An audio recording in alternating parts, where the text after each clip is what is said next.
Welcome to Make Your Mark podcast, where guests share their experiences, insights, and tactics to help you accelerate your business. So building, scaling, and monetizing your business is made easier. And I will be your host, Kay Suthar. Hey guys, welcome to another episode of Make Your Mark podcast. And I am super excited for this episode. Why? Because we have a husband and wife duo. Now, they've been together and worked together for over 30 years, and both are introverts. You would never think it, but they're both introverts. Yet they're passionate about helping people to be visible and make virtual global connections via a system called Event Raptor. The company that they started 3 years ago. Steve is the tech nerd, and Jenny is a professional voiceover. Oh my goodness, guys, I am super excited to have you here today. Thank you very much for having us. Yes, both massive introverts, but one of us talks more than the other, and that's me. Definitely, the other one hides in the background. Oh my goodness, I've got so many questions for you today. But the very first question I really want to kind of talk to you about or ask you is how this all started, because you've got this amazing system, an amazing community, and you built it like over so many years. But how did it all begin? Because we all know it didn't happen just overnight, right? No, it didn't. It certainly took a while. So the backstory here is that I've been in computers and marketing for a long time, both a business degree and a science degree. And I worked a lot in the span between like being the technical person, but also being the business person.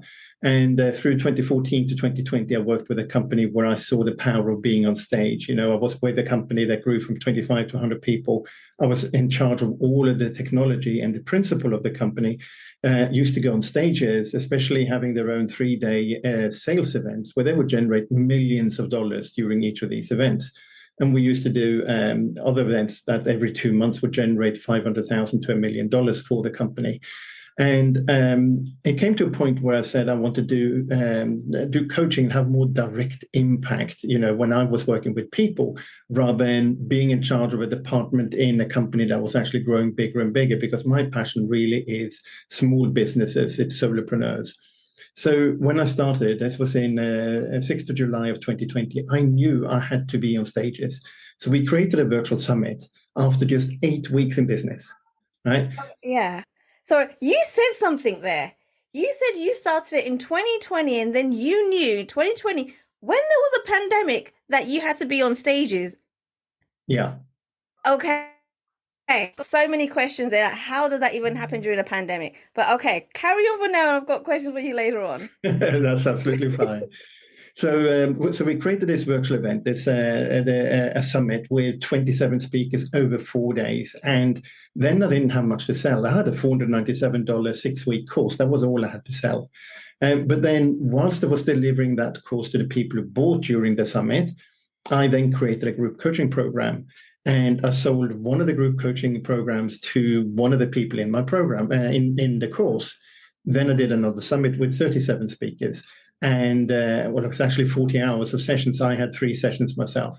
Took them into another event, and then I sold them the group coaching. So between the 2 summits, we generated over $40,000 in sales volume. Right? Wow. And I was like, hey, this is fantastic. This is beyond my expectations. All of my group coaching clients have to do this, because it was all to do with marketing and client attraction.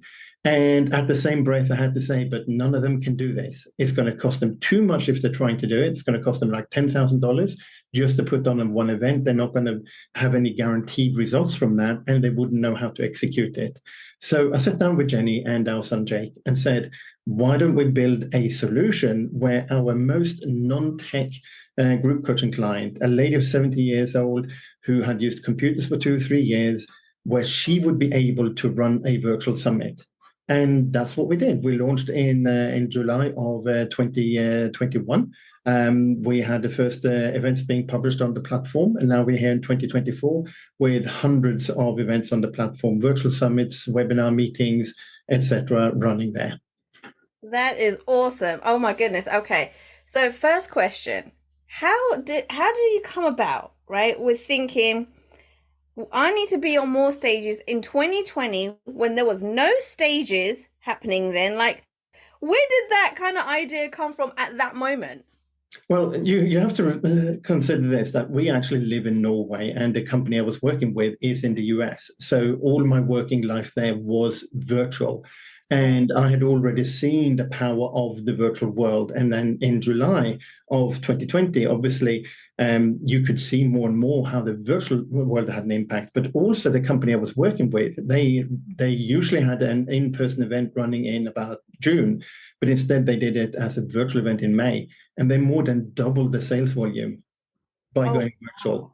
So I knew that the betting on the virtual world right then, that was a safe bet, absolutely. The risk here was quitting a 6-figure job to go and do coaching and starting from scratch.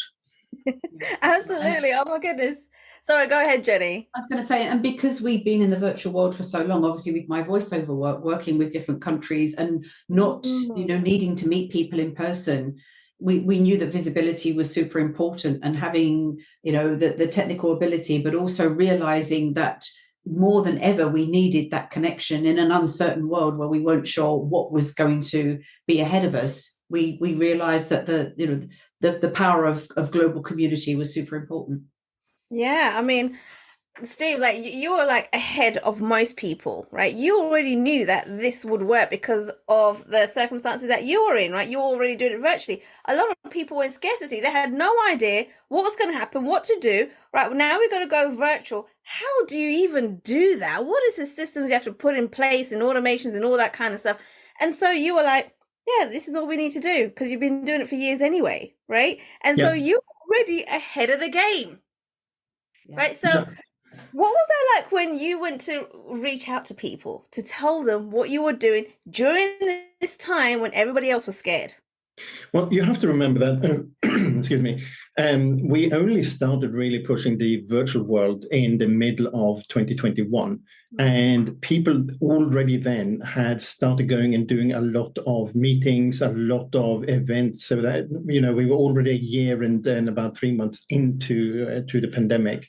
So for us, it wasn't so much of saying like, oh, you must start virtual because this new thing is going to change your life. It was more people out there saying, I want to be virtual. I need to do virtual. Like, how can I go more virtual? So it was actually, in that way, a fairly easy sale. Now, there are other things that came into turning it into not being an easy sale. I went through a lot of health challenges around that time as well. And which, by the way, really proved to me that you need to be on stages. You need to speak about what you do, because if you don't, even if you have the best product in the world, even if you have a perfect fit with your audience, if they don't know about you, if they don't hear about you, you're not going to make any sales. That's what happened to us actually in 2021 as well. Yeah. Wow. Okay. So there was a lot of different things that you were battling at the same time. But you went through it and you got an awesome system and an awesome community. Now, Jenny, I want to ask you right now, when Eric came to you with this idea, what was your thought? Oh, gosh. Well, I mean, we lovingly call him Mr. Automation in our house because this is the guy that if he can automate something, or Mr. Tech Solution, perhaps we should rename you. Yeah. Well, we put our heads together. As I say, we sort of, our son was home for a wee while. We've also got a daughter who's a scientist who doesn't want to do anything in business. She's our scientist. But we put our heads together and we, both Jake and I could see the value of what Steve was suggesting. And having been in networking myself for well over 2 decades, and knowing the power of community and the knowing of how we share our message, we decided it was a good fit to do. But we didn't expect the health challenges. That was a bit of a curveball, but it ties into that visibility thing, as Steve is saying, being visible, working on something, and then suddenly having a period where you're not as visible. And so your business does this and your business does that. And it just proves that for any of us, business isn't linear. There are peaks and troughs and forks in the road. But, having been with him a long time and knowing his technical ability, it was worth a punt. There you go. Now, Steve, you did mention, I guess the biggest challenge was leaving the corporate world to start your own business, right? And helping other people out. What was going through your mind, right? What was the kind of mindset did you have to kind of push through that and be like, no, I'm going to do this. I'm not going to stay in the safety net of being in corporate. I've got to get out there. Yeah, so What? that's an excellent question, and it was really about how do I feel turning up to the work I was doing every day versus how I knew I would feel if I turned up to do our own work. I will absolutely say that the job satisfaction is much higher doing my own thing, but it's much harder work. It's a lot more hours. It's a lot more responsibility. But at the end of the day, how I felt turning up working for somebody else versus how I felt turning up working for myself made all the difference. Yeah, for sure. And also working for somebody Now, whose coaching inspires people to pursue their dreams. So actually there was the congruency there that, that was a good indicator that we should actually follow our own dreams. So. definitely. Now, it must have been going through your head quite some time, right? That this was something that you wanted to do, and you thought at that moment that this would now be a good idea to take on board. Is that right? Yeah. Yes, absolutely. It took us a while Okay. I thought about it for like a year beforehand. Yeah, for sure. Okay. Sorry, I'm just looking at, I'm going to be editing this out, but I can see your message. It is a little bit choppy. Let me see what's going on here.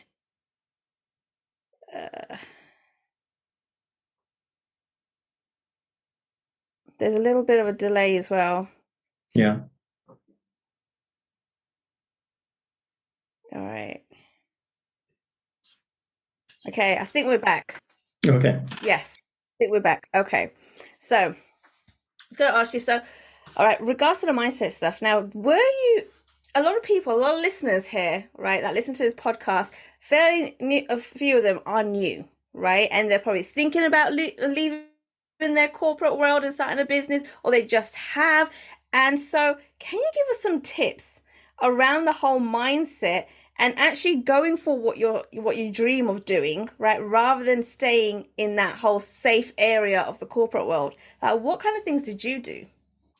Well, one of the things that we did and was to really looking at the need for our services. A lot of people go out and start a business because they have a passion. They want to get their message out to the world. But the question is the world willing to pay for it? Do they want to listen to it? Are they going to give you enough money to survive? So what we're finding, because I've spoken to a lot of coaches, both with the company I was working with before, they were certifying life coaches. I used to speak to a lot of life coaches and then other coaches through the business. And what I hear again and again is that they have this idea, they go out and nobody wants it. They're trying to push the services and nobody wants it. And the reason is normally they haven't asked the right questions. They haven't gone out and found the target audience and asked the target audience, if I were to sell this to you, would you want it? Are you willing to give me money now, today, for that service? Because one of the challenges, if you go and say to somebody, hey, I got this great idea and I'm really passionate about it, do you think you would want to buy it? No, the people you speak to say, they don't want to upset you. So they'll say, yes, I think I would want to buy it. But when it comes to saying, would you give me money now? Like, what's your credit card number? That's when you get a test of actually what you got, is it viable? So I would always say, start it as a side hustle. Make sure that you really understand that audience. Make sure you really understand what the audience want and are they willing to pay for it? Is their pain great enough? And only when you have proven that do you give up your job. Right? You can start it as a side hustle before, but don't give your notice in. Don't say to your boss, I'm quitting, before you know people are going to buy. Okay. All right. And so as you was going through that journey, both Jen, you and Steve, as you both were going through this journey together, right? How long did it take you to get to that point where you're like, yeah, we're actually ready to now quit the corporate role and go full into our business? Like, how long did it take you to get to that point? And I think it was a couple of years, wasn't it? I think so. I mean, obviously, work carried on for me with my voiceover work, so we definitely still had that too. So it was a matter of as Steve quite rightly says, withdrawing on one thing and continuing on your own path. But yeah, a couple of years for sure. One of my biggest challenges was actually deciding what to do, and this is why I'm so passionate about telling, because I have so many skills in different areas. I'm a developer, I'm a technical architect, I'm a business person, I can do coaching, there's so many different things I can do. And what actually firmed it up in my mind was I went to an event in May of 2020. That was a networking event. It was 3 days of networking. And I realized very, very quickly during the event that my target audience was in that room. And this networking event was like every hour we did something like maybe 2 or 3 networking breakup rooms. So we would go in and I would meet different people. And we would do that for 3 hours in the morning, 3 hours in the afternoon. Second day, same again, 3 hours morning, afternoon. So I had a chance to meet a ton of people. And what I did in those meetings was I did like a 1-minute introduction to myself. And I just changed it again and again and again. And, when I started out, there was like, thank you, Steve, here's the next person kind of thing. And by the end of it, it was like, Steve, how do I get in touch with you? How can I have a meeting with you? Let's discuss this further. Because I was able to hone it over that weekend. And that's when I had the confidence to quit. Oh, wow. Wow. Okay. So you mentioned about going to networking meetings, right? And being there like pretty much a whole day by the sounds of it, back to back, meeting people. But at the same time, you mentioned in your bio that you're both introverts. Like, how does that work? Wow, I think yes, we are both introverts, and actually, to sort of give a bit of a backstory, it's about getting out there and little by little doing more and more and more. So I'd always gone to networking meetings, in person in years gone by and everything. So I was used to networking and obviously talking as well. But we always say to people that, we celebrate the momentum that when people do a little bit more and a little bit more and a little bit more. And as you go out and you hone and shape what it is you do. And I guess I would say I'm probably a situational extrovert. So when I'm on, I'm on, and when I'm off, I'm off. But, Steve will attest in the good old days when for his old company, when he had to do a 4-minute presentation every month, it was the worst 4 minutes of the month because he would be super, super nervous and he'd have his mind map and his notes and everything. And, we would all be keeping quiet in the background because it was the 4 minutes of the month. And when we look today about, Steve making presentations and speaking and going on different things and obviously being here too, we're not shy. We're introverts. So it's about managing, if you like, our energy. And it ties in very nicely to where people show up, turning up where you feel that sense of ebb and flow at networking meeting or turning up to an event where you get to speak. So really, it's something that we've both developed as time has gone by. Yeah. And I love that because it sounds like you didn't let that stop you. Right, that you knew this was something that you had to do to make this work, right? And so instead of going full in, you kind of took it a step at a time and improved bit by bit on certain areas, right? Which is a way to go, because I know there's a lot of people, I hear it all the time, I'm an introvert, I can't talk to people, I can't go to networking events, right? It's overwhelming. But if you do it step by step, it's absolutely possible. That's what you guys are both saying, right? Absolutely. And there's something I will add to that, as as an introvert, and I'm a very different introvert type to what Jenny is.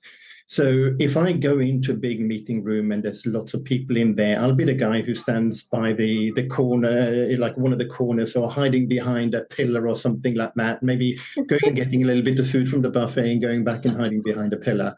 And I see groups of people and I don't go and break into those groups. When you're in a breakout meeting in Zoom and you have somebody who's leading the group and they're saying, okay, you've got 2 minutes, Steve, you're next. It's a completely different environment. So, I was there. Sometimes I spoke for 30 seconds and I didn't know what to say. But, over time, you overcome that and you fill up your 2 minutes and you fill up the 5 minutes. And then you're going like, got so much more to say and I have to stop, just because you get used to it.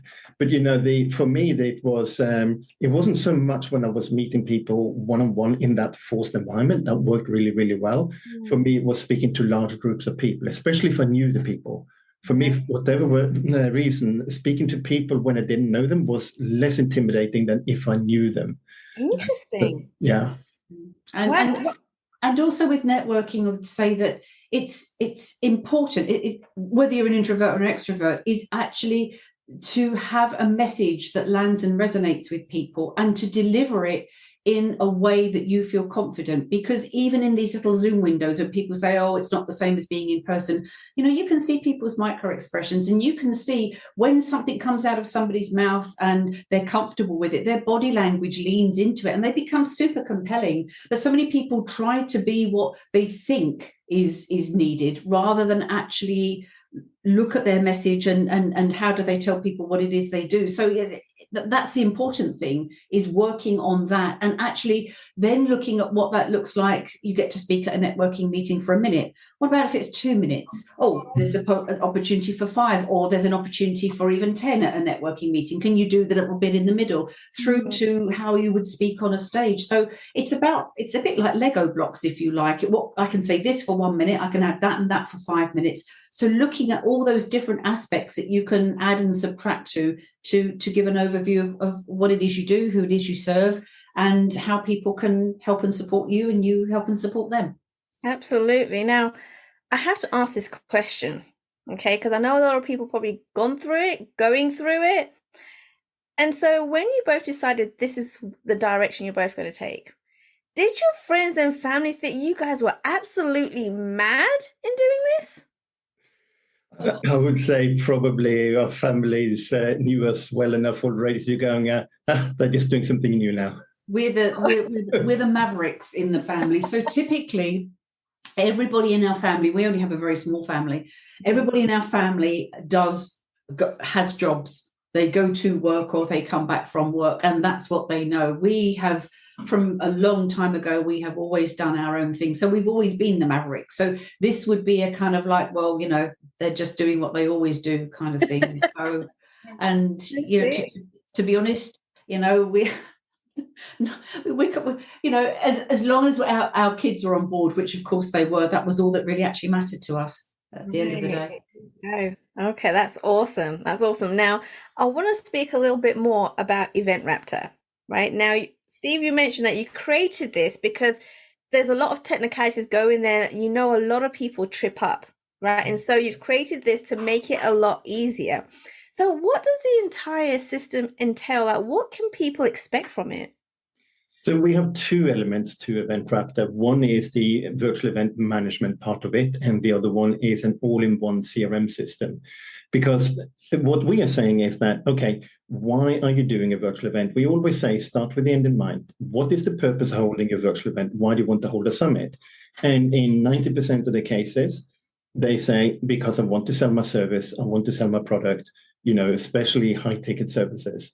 So we really have tried to create an all-in-one system, from the virtual event management through to the follow-up and keeping contact there, or to keeping tabs on all of your contacts and sending them to a calendar so they can actually buy from, they can have a conversation with you, through to delivering courses through the system. It's an all-in-one system.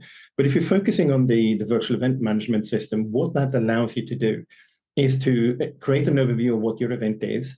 Then speakers can click on a button and apply for your event in the system. And then when they have applied, you click on a button and you're saying, okay, I accept them or I decline them. And when you do that, the agenda is created automatically. You press another button and it will set up so you can send emails. So people who register through the system will get emails to say, hey, yes, you're now registered. Click here to join the event. And it just goes all the way through.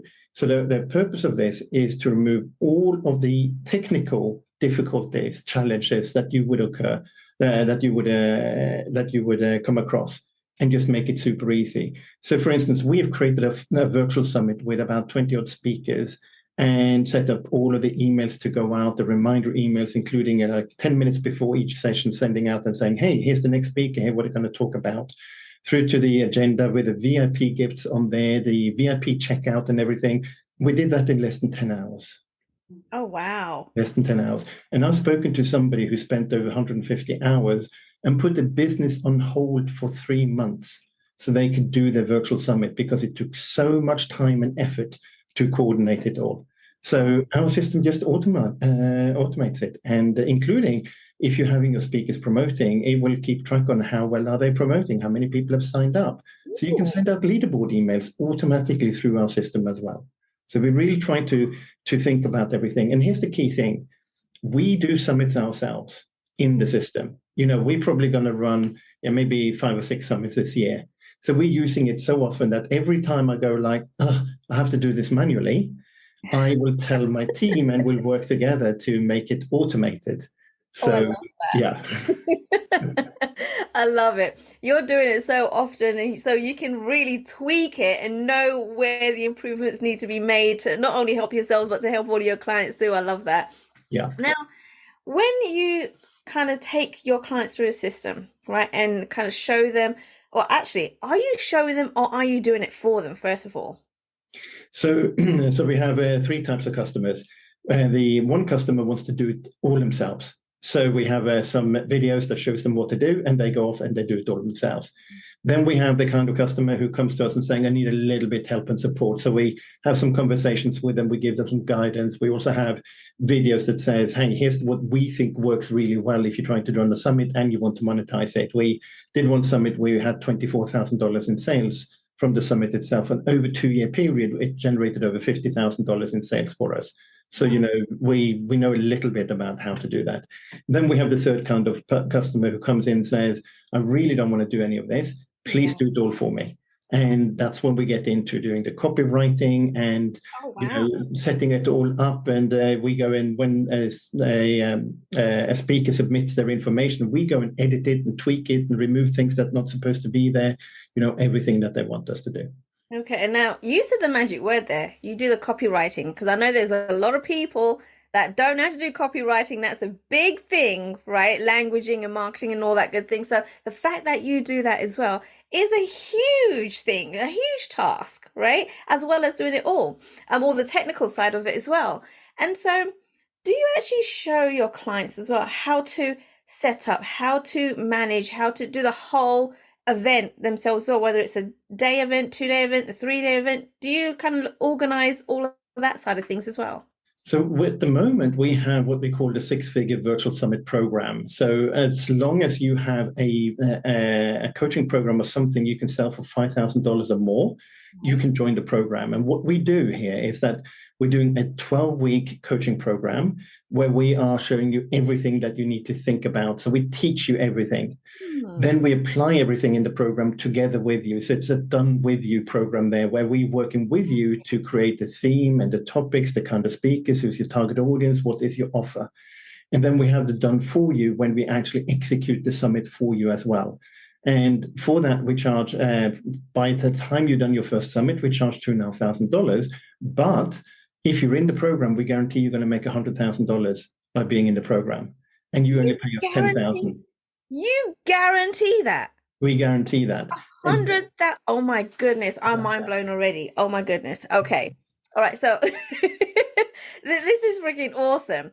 So you coach people on the things that they should be looking at, how to really have a profitable and a successful event from the tech, right? So pre, during, and even post their event. Is that correct? That's correct, because we also teach them what it should an offer look like, and we set up everything in the CRM system. So basically, people who register then get the sequences, inviting them to a conversation after the event where they can then sell. And we teach them how to do that selling a strategy session as well. And then we follow up and can deliver the invoicing and setting up the payment systems in the CRM system. And then we monitor how that goes. And they're not going to make 100,000 in the single event. Okay, that just does not happen. It takes time to do. There are other types of events where you can make over 100,000, but typically not the summit. Oh man! Yes, and then what we do, we do the summit again. Okay, but now we just paid on a commission basis. We just take 10% of what you're making for subsequent summits. And if we need to do the summit 4 times, 5 times, we'll do the summit 4 or 5 times. There is no extra cost apart from that 10%. Oh, wow. Oh, my goodness. This is awesome. Okay, so now I know people are thinking, all right, I want to do this, but how long does it take to set all this up now? Good question. So if you're going to go through the coaching program, obviously it takes about 12 weeks at the moment, although you can do it faster because it's all going to be pre-recorded, or it's all recorded so you can review it later. But if you were to do a summit on your own, we would recommend that you do it in 2 or 3 months. We did our very first summit in 2 weeks. Oh, wow. We did our second summit in 3 weeks. And, You guys are absolutely nuts. I got to tell you, but I love you both. thank you. Yeah. Yeah, we are nuts. I think we are. But I guess it's kind of like we've done the hard work so other people don't have to. Yes. That's the whole reason of doing it, is that we can see where the pitfalls are, and we can see where there might be challenges or forks in the road. So we've learned along the way, so we can empower other people to run things more seamlessly, more effectively, and obviously make money more quickly. Yeah, definitely. Oh my goodness, this is awesome. Okay. And so basically you'll have the system in there for people, right? It takes about 3 months to get it all set up, but then that's just the first time, and then it just gets easier and quicker the summits after that, right? Yeah, so in the program, what we do is we take the same summit, we tweak it and do it again. So the second one we could literally do in 2 weeks if you wanted to. Wow. Right. Okay. All right, so I've got to ask another question, because I know people are thinking, okay, this is awesome. They probably want to do it. They listen to them like, this, I need to do this. But then how do you feel your summits? So here's the key thing about summits. There are basically, what we say is, if you want to speak at a summit, you have to pay to be on the stage. And why do you have to pay to be on the stage? Because that summit is going to have your ideal target audience. You're going to be able to promote yourself to that audience. So consider paid advertising. You're putting an ad in front of somebody. That's actually very, very costly to do paid advertising, but it's a similar kind of thing. And what we are doing, and the model that really works well here in this particular business, is that because the tickets are free with maybe a VIP upgrade, you don't have money to promote it. You don't have money to run ads. So the speakers must be promoting it. So what we're recommending is saying, as a speaker, if you're going to be in the summit, you need to promote to at least 25 people. Now, some people are going to promote to 10, some people are going to promote to 90. That's just the way the numbers work. But you should be aiming for at least an average of 25 people per registrants per speaker. Then the second part is getting them to turn up. But to give an example, we had about 650 or so people register for our last summit. We had 115 people in the room at the maximum, and about 50, 55 at the very lowest point through a 2-day summit. And it normally varied around 70, 80 people. And the way you get people to turning up, the way you get the speakers to promote is very, very, in what we're teaching is a very, very specific way. You've got to be niched. You've got to be incredibly crystal clear on who's the audience who's going to be in the room. What problems are they having that the summit will fix? What speakers are there who are coming in who have that target audience with that problem, so you can fill it with the right audience? And then all of your copywriting, all of your messaging is around that, and all of the topics of the speakers are around that problem. So for instance, we have the Own Your Stage Summit. It's about being on stages and being able to get more, have more impact, reach more people, sell more. So we have people who talk about being on a TEDx stage, for instance, because that has about impact. We have people who talk about how do you sell more from stage. I often talk about, why would you want to have a stage? Why would you want to do a podcast? Why do you want to do a virtual summit? Because it's going to explode your business when you do. So the people in the room, when they come in and they hear one session, then another session, and another session, all talking into their pain points and solving their problems, they want to stay. Wow. The worst thing you can do is people leaving halfway through a talk or not coming back and not being interested. That's when you're going to end up with 5, 10, 15 people in the room.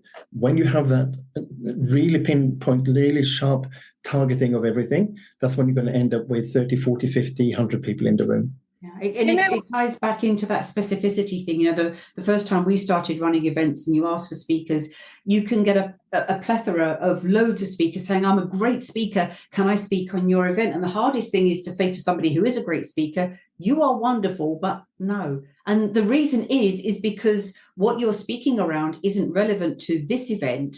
And what will happen is the incongruency that you can be a great speaker, but then people at the event will go, well, why is this person speaking? Because it's not, they're great, but it's not relevant. So the more specific you can be, and as Steve was saying, more niched. So Own Your Stage, we ran it for the 5th time this year. We're going to run it for the 6th time later on this year.